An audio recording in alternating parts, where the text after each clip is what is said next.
In this episode of the I Can't See You podcast, I'll talk about a walk that Liz, Jane, and I took through my old neighborhood and some memories that it brought up.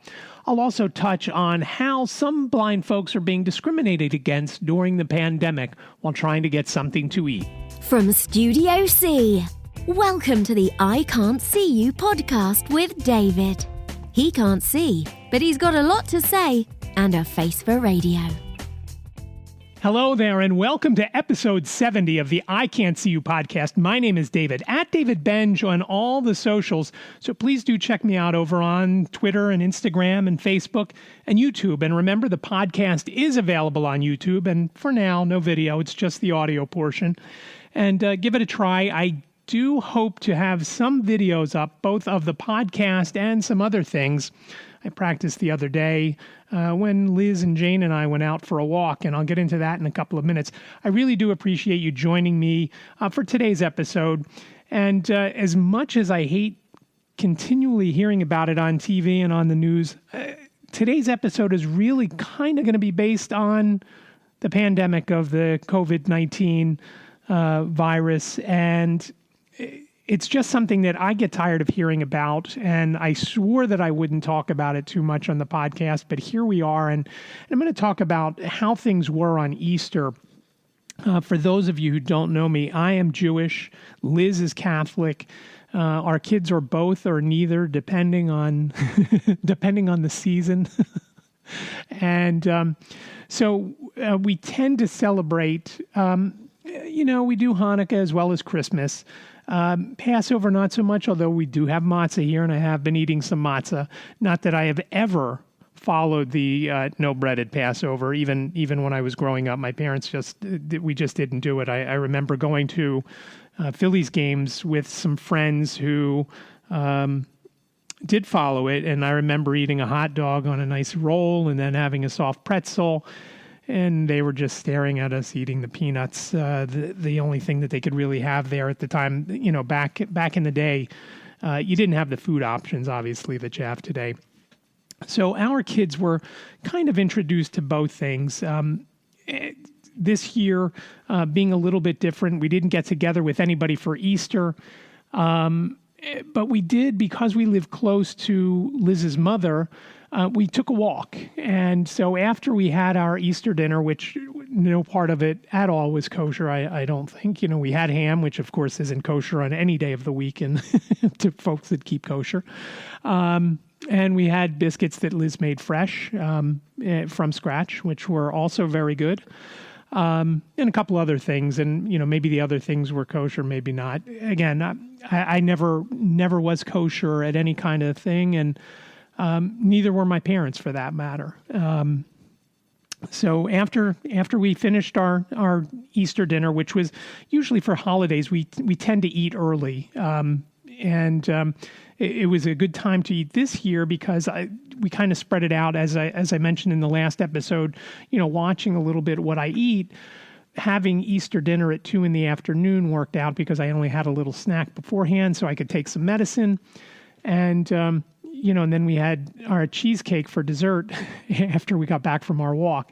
But Liz's mother only lives about a mile away, so we walked over to her place. And as I've mentioned, if you're friends with me on Facebook, you've seen the video. Walked over to her place and then walked around where I grew up, the neighborhood that I grew up in, which is also not too far away. Ironically, not too far from where Liz grew up, although we weren't friendly as kids. We didn't know of each other. I went to school with her sister, Margaret, who is a few years older than her and 28 days older than me. There's a funny story there. When our kids were little, Margaret's birthday is, like I said, 28 days before mine. I would tell my kids that, Aunt Margaret is much older than I am, so, make sure you treat her nicely because she is so much older, and, you really should show her respect and everything like that. So my kids grew up, and I never imagined that, even though they knew it was only 28 days, that for whatever reason, because I kept saying that she was much older, they, it just stuck. And it kind of made me feel how things happen, when somebody keeps repeating, true or not, in the news media, a certain something, and it just gets repeated so many times, everybody just assumes it's true. So that was funny. So we walked over to Liz's mom's, and like I said, we waved through the glass.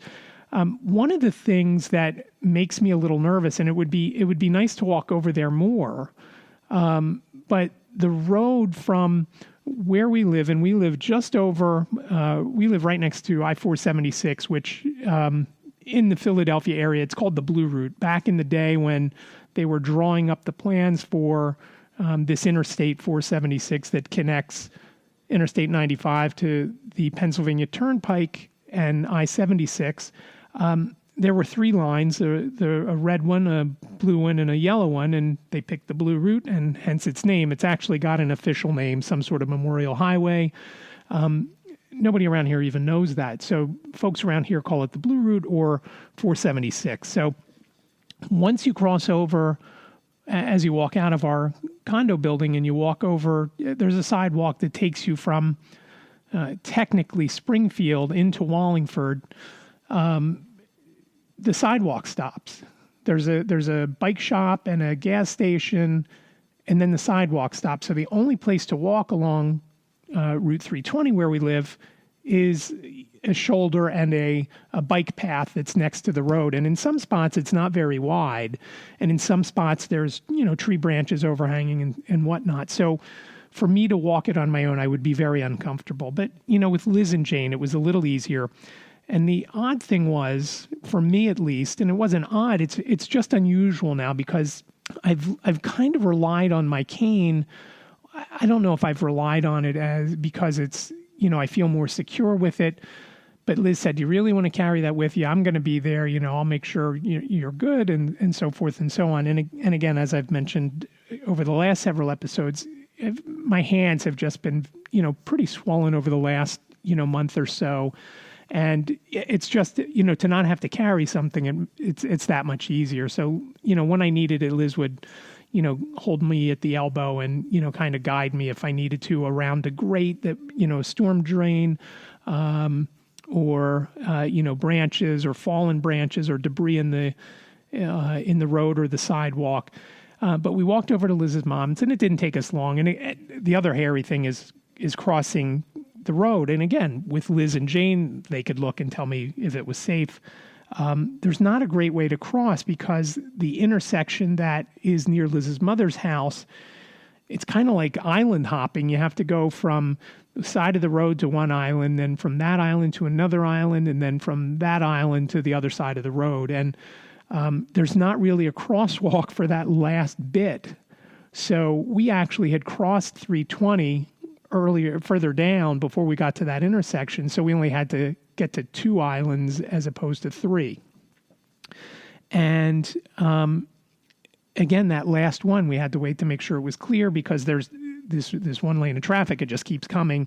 And again, because nobody was really out and about, it wasn't too critical. Again, wouldn't feel safe on my own doing it because there's no way for me to time with the lights. When one light is red and one light is green, yes, but this one lane doesn't have any kind of stop. There's a yield sign further down, but it's kind of like a way for them to just keep going in this, going from 252 south onto 320 or where 320 and 252 merge. I'm not sure which one survives. I guess it's 252 survives. It would be difficult for me and I just would be uncomfortable. It's not like when you're in a city and you've got, there's an intersection and when one way is red, the other way is green, and you could figure it out even if you have to stay there for a couple of minutes. So we did that and we went over, and obviously we didn't spend much time there. We peered in the window. Liz went first and then waved to her mom. Then I waved to her mom, and of course I couldn't see her, so I'm guessing she waved back. And then Jane went up to the window and waved, and and then she came a little closer to the window, and Liz said something to her, and then we left. And then we decided that, and I had said this on the way over, that I wanted to walk around our old neighborhood. And I hadn't lived in the old neighborhood for quite a while. I guess I moved out in, I want to say 1988 or thereabouts. So it's been a little while. It's been a little while. It was a few years after I opened the West Coast Video Store, but it was a great place to grow up. The area was called, or still is called, Sproul Estates. It's in Wallingford, Pennsylvania, and it was a great place to walk around the development. It was a great place to ride a bike around the development because there really wasn't any kind of through traffic. The road that we came in on kind of was a through road going from 252 heading towards another fairly major road. But for the most part, that was the only road that had any kind of traffic on it. Most of the other, roads in the development, they weren't that heavily traveled because it wasn't like a throughway, to go from one place to another. Most folks were either visiting somebody there or they lived there. So, during the days, I used to love to ride my bike and I would map out, doing this road and this road was X number of miles, doing this road, and this road was, Y number of miles. So I knew I could do 10 miles if I did 3 laps of this and added, these other 2 streets.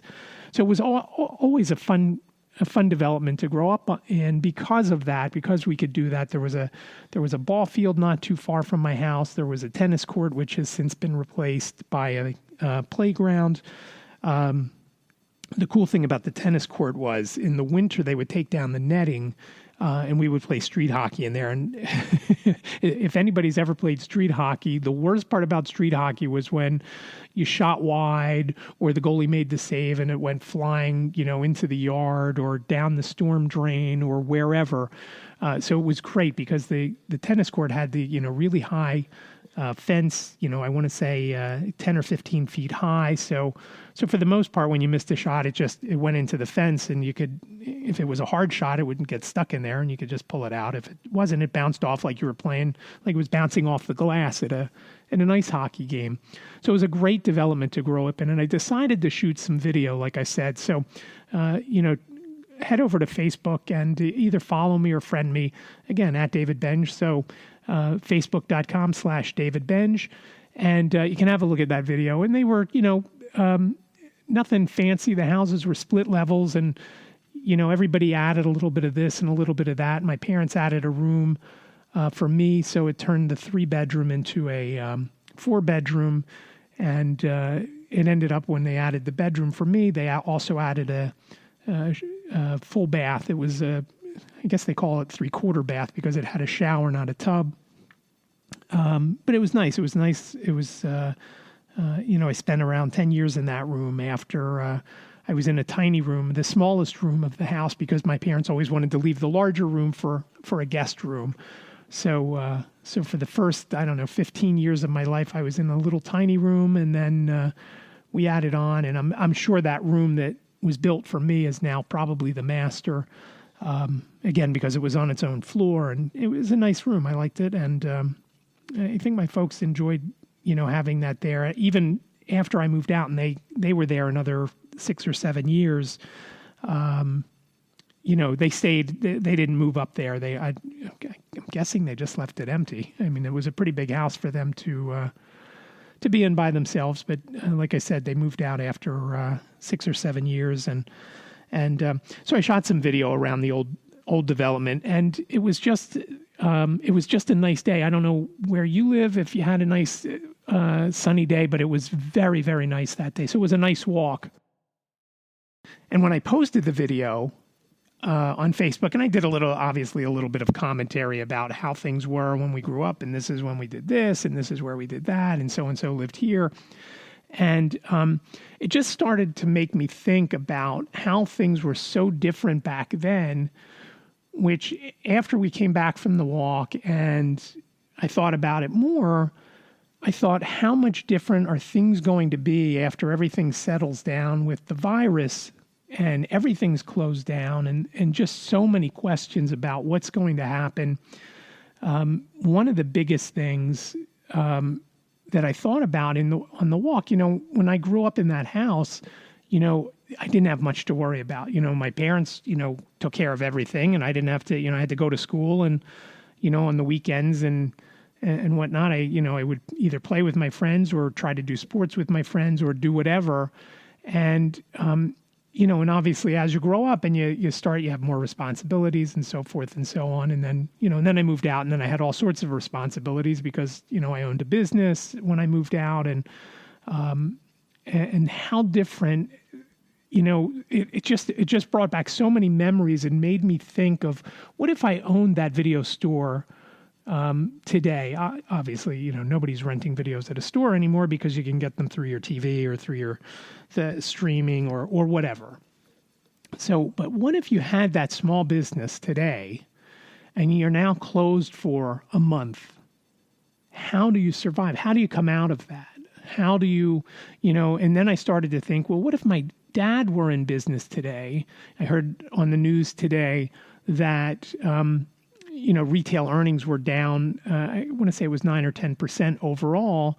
And then they listed, auto dealers' business was down like 25%, and clothing retailers were down a big chunk. Then they got the supermarkets, and supermarkets were up 26%. And of course, because they're the only game in town now.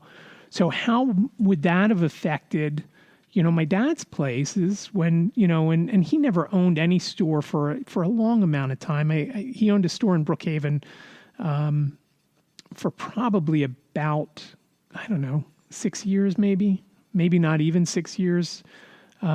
But that was probably the longest one that he had. That one, or there was one in Chester. And these were, compared to today's markets, these were fairly small stores. The one in Brookhaven, I want to say, was maybe 20,000 square feet.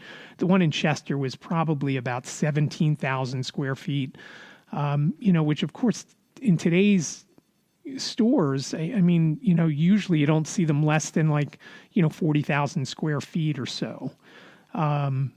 And in our area, the big stores are Acme and Giant, and Wegmans has a few stores in this area, and those stores are huge. The other difference is, of course, you don't just get your groceries now from a supermarket. You get them from Target, and you get them from Walmart, and you get them from, you get them in bulk. You get stuff in bulk, like my mom used to do. And every time we run short of something, I always think about how my mom wanted cases of things at home. And my dad always made fun of her. What do you think? You're not going to be able to go and get it? And again, my dad owned supermarkets. So he was literally going to the supermarket every day, even on Sundays. So, if we didn't have something at home, he could just bring it home when he came home. So it just made me think of all that, and how would I handle a business now, and how do you survive? And the other thing I was thinking about, which was brought to my attention from some emails from the National Federation of the Blind, a lot of restaurants and banks, I guess too, were only using their drive-through, or you can only drive up and pick up stuff. Especially, and I'm guessing with the restaurants, I'm guessing they're talking about fast food. Well, as I found out when I was a kid down at the University of Miami for that hot minute,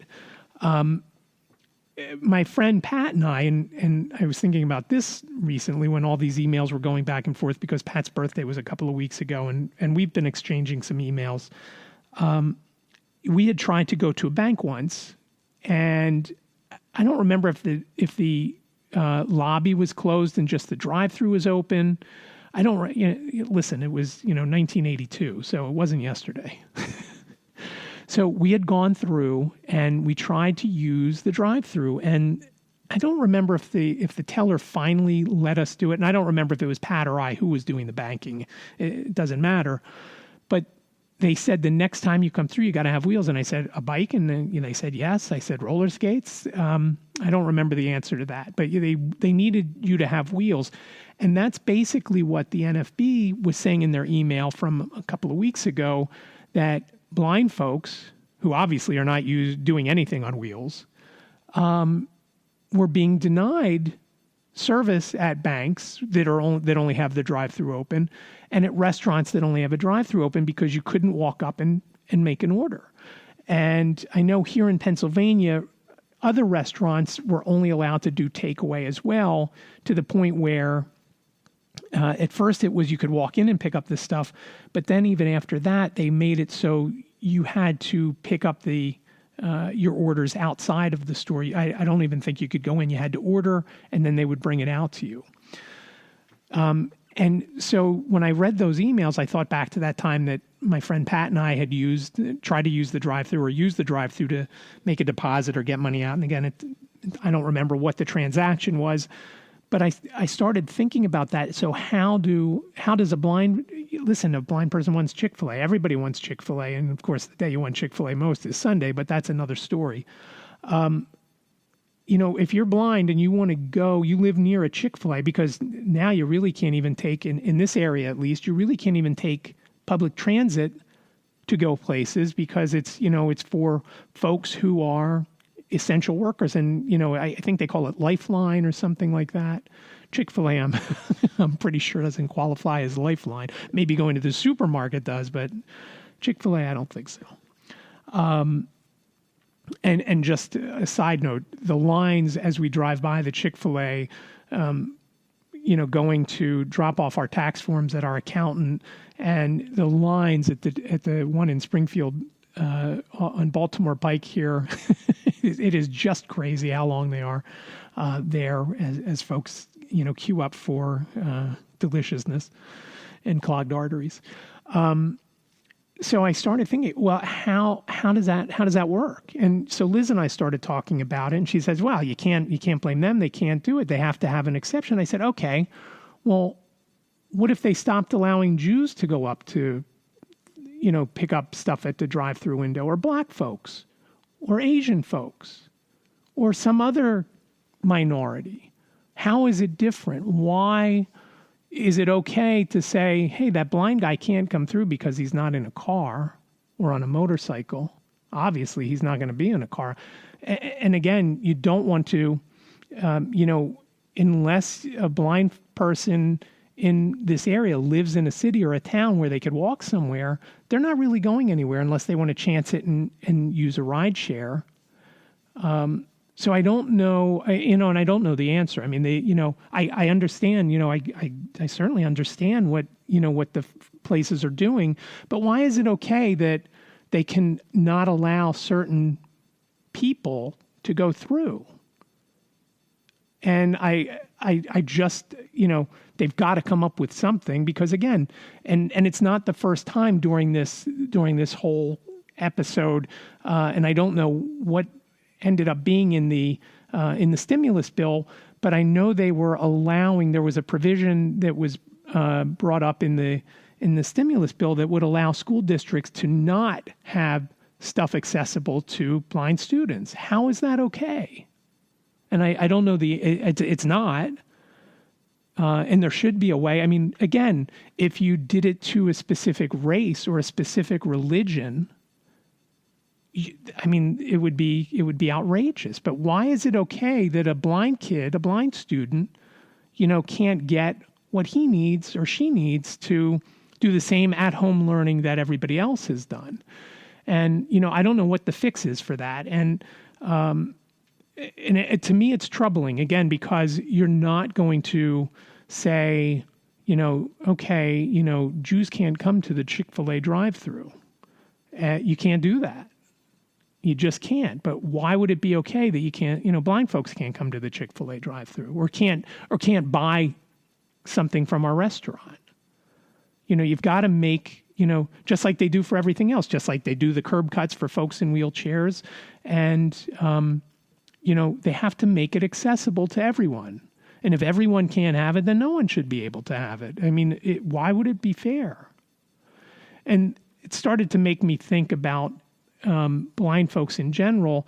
Listening to a few other podcasts, what if you're a blind person and you live by yourself and you don't live in a city or town that you can get places just by foot? So how do you get places? Again, because, I know, again, in this area, public transport is not something you could really take unless it's an emergency, and again, if you have, obviously, if you have an emergency, you can call a ride share, or if it's a real emergency, like a medical emergency, obviously, you can call 911 and go via ambulance. But how do you survive if you're a blind person living by yourself to get out and about? And that's the other thing, getting out and about, since everything started.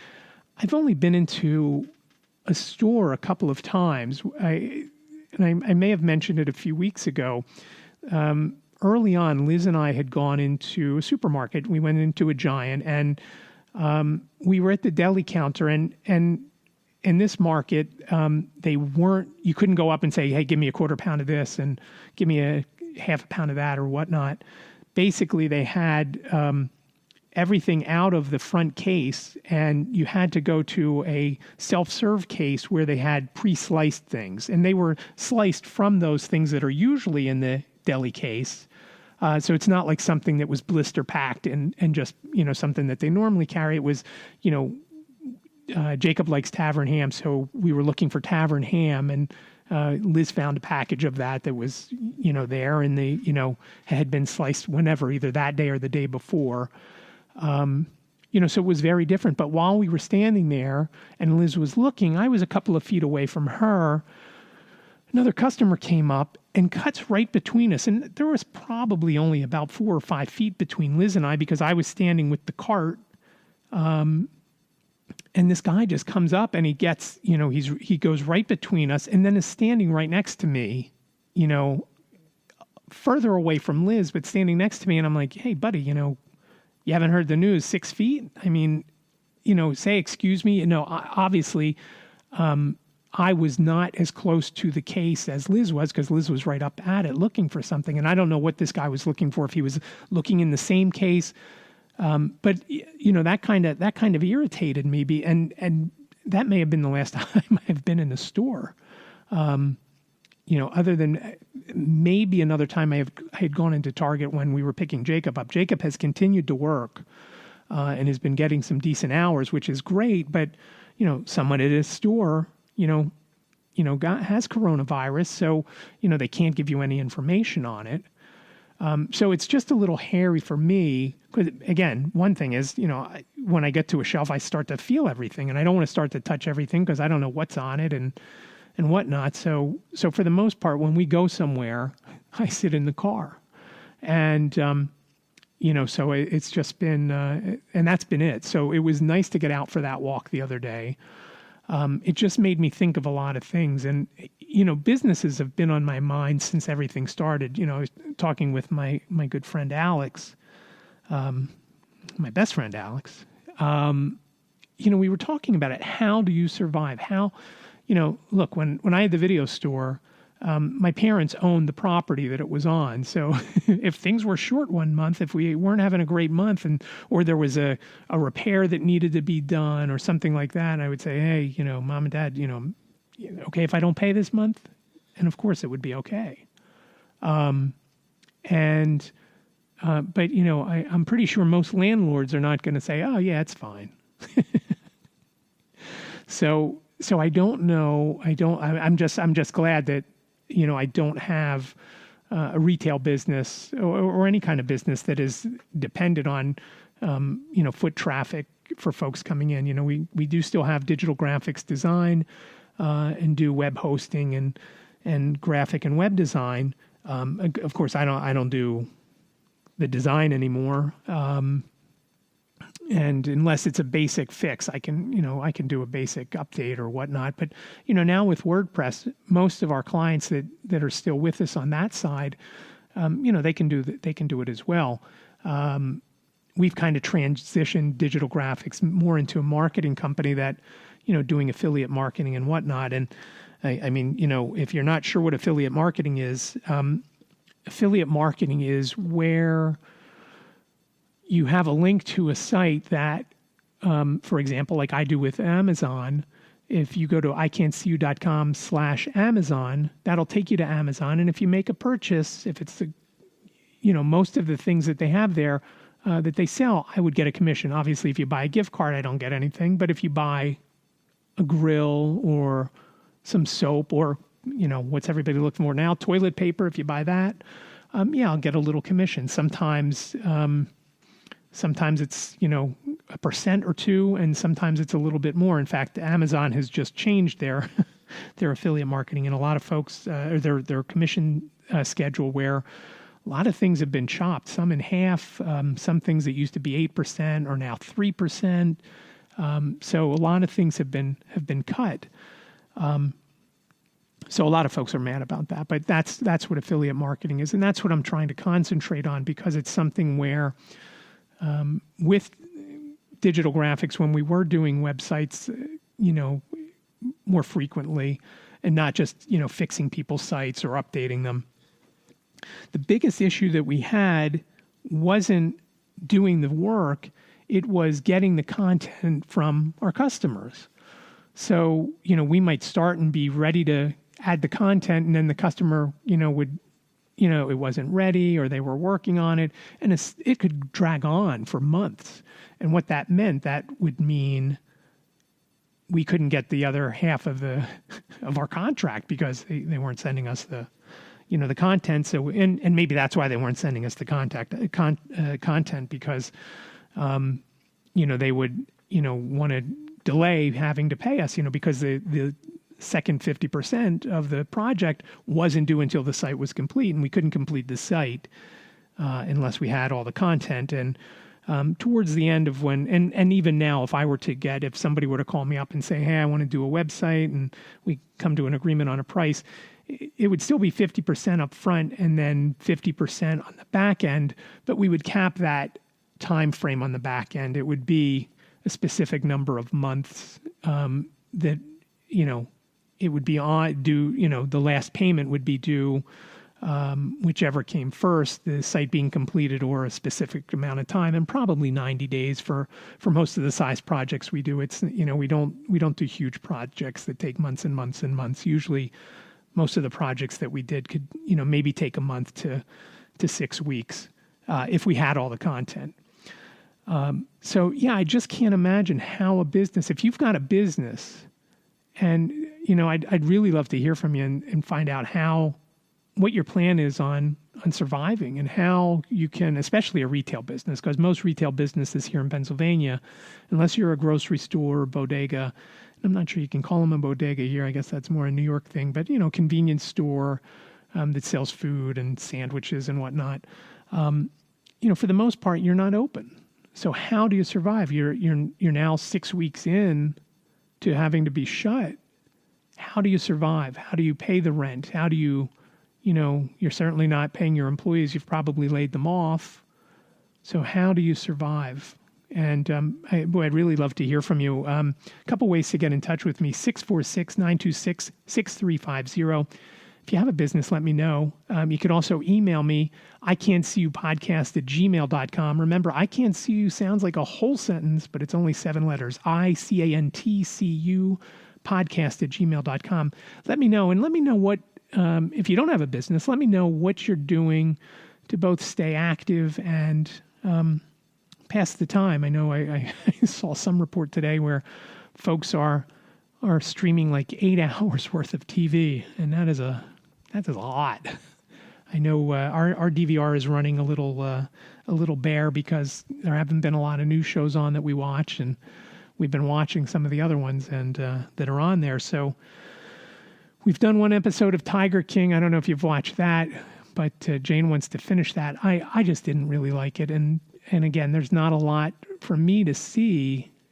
There's a lot of times where, they're just showing the tigers and whatever else is going on. It just wasn't enjoyable for me. And we might pick it up. And I know we did check the other day. Jane and I checked. It is described.